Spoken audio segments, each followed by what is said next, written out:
ये जो वीडियो आप अपने स्क्रीन पर भी देख रहे हैं वो हमारे देश का जो गौरवशाली लोकतांत्रिक इतिहास है उसकी एक झलकी भर है। माफ करिएगा, इस वीडियो में क्या दिख रहा है वो गौर से देखिए।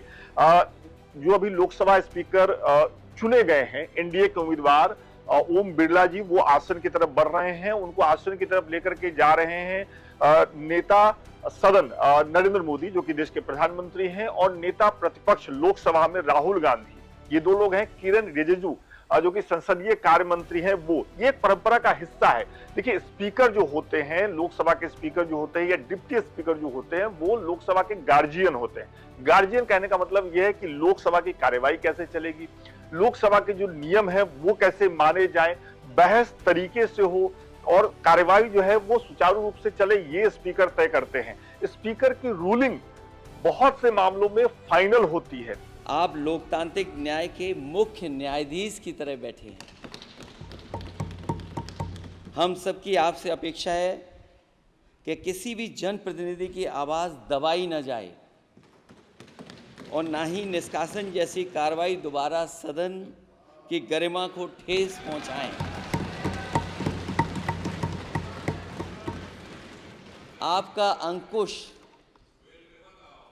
विपक्ष पे तो रहता ही है, लेकिन आपका अंकुश सत्ता पक्ष पे भी रहे।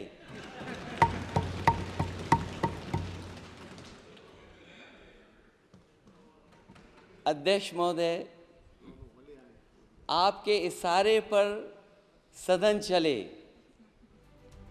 इसका उल्टा ना हो।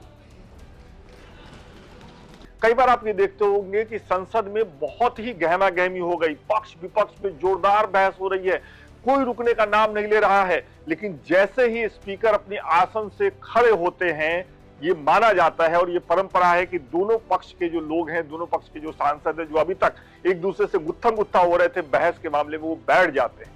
और स्पीकर को कई बार आपने सुना होगा कि स्पीकर बोल रहे हैं, आप चुप रहिए। माननीय सदस्यगण, जब स्पीकर सीट से खड़ा हो जाता है तो मैं माननीय सदस्यों को अवगत कराना चाहता हूं, वो बैठ जाया करें। ये मैं पहली बार कह रहा हूं, मुझे 5 साल कहने का अवसर नहीं मिलना चाहिए। तो स्पीकर का पद जो है कई मायनों में बहुत महत्वपूर्ण होता है, और इसीलिए इस बार आपको ये देखने को मिला कि विपक्ष के पास स्पीकर अपना जिताने के लिए पूर्ण बहुमत नहीं था, वो बहुमत नहीं था, संख्या नहीं था, लेकिन फिर भी विपक्ष ने अपने उम्मीदवार को चुनाव में, स्पीकर के चुनाव में उतारा। और ये क्यों किया विपक्ष ने? जब वो जान रहे थे कि वो अपने उम्मीदवार को नहीं जिता पाएंगे, तो वो इसलिए किया क्योंकि 2024 के लोकसभा चुनाव में विपक्ष की ताकत पहले से बढ़ी है।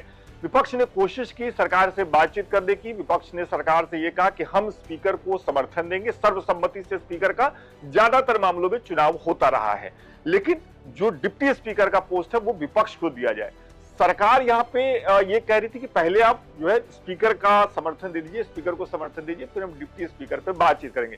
आम सहमति नहीं बनी, लिहाजा चुनाव हुआ और स्पीकर जो चुने गए ओम बिरला, वो चुनाव से चुने गए, ध्वनि मत से चुनाव हुआ। विपक्ष इस चुनाव में इसलिए उतरा क्योंकि वो ये दिखाना चाह रहा था कि लोकसभा में पहले जैसी स्थिति नहीं है।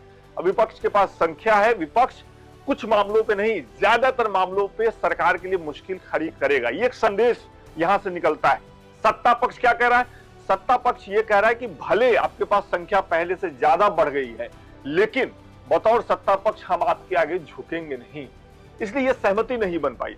तो इस लोकसभा चुनाव की जो पहली तस्वीर निकल करके आई, वो आज जो हो रहा है लोकसभा में कि स्पीकर चुने गए ओम बिरला, राहुल गांधी उनको लेकर के गए आसन तक, प्रधानमंत्री नरेंद्र मोदी लेकर के गए, हर पक्ष के लोग अब खड़े होकर के स्पीकर का स्वागत कर रहे हैं। एक सौहार्दपूर्ण माहौल है, लेकिन इस सौहार्दपूर्ण माहौल से जो एक तस्वीर निकली वो तकरार की है, पक्ष और विपक्ष के बीच की तकरार की।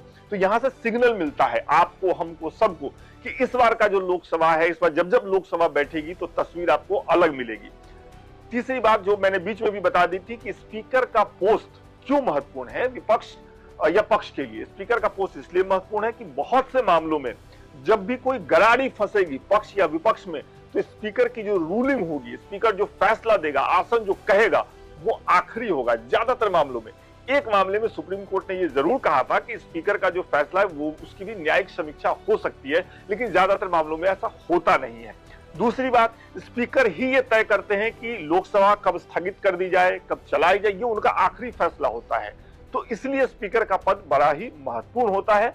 आज स्पीकर का चुनाव हो गया है, लोकसभा की कार्यवाही शुरू हो गई है, पहले भी शुरू हो चुकी है। ठीक, अभी तक शपथ ग्रहण समारोह हो रहा था, शपथ ले रहे थे जितने सांसद चुने गए थे।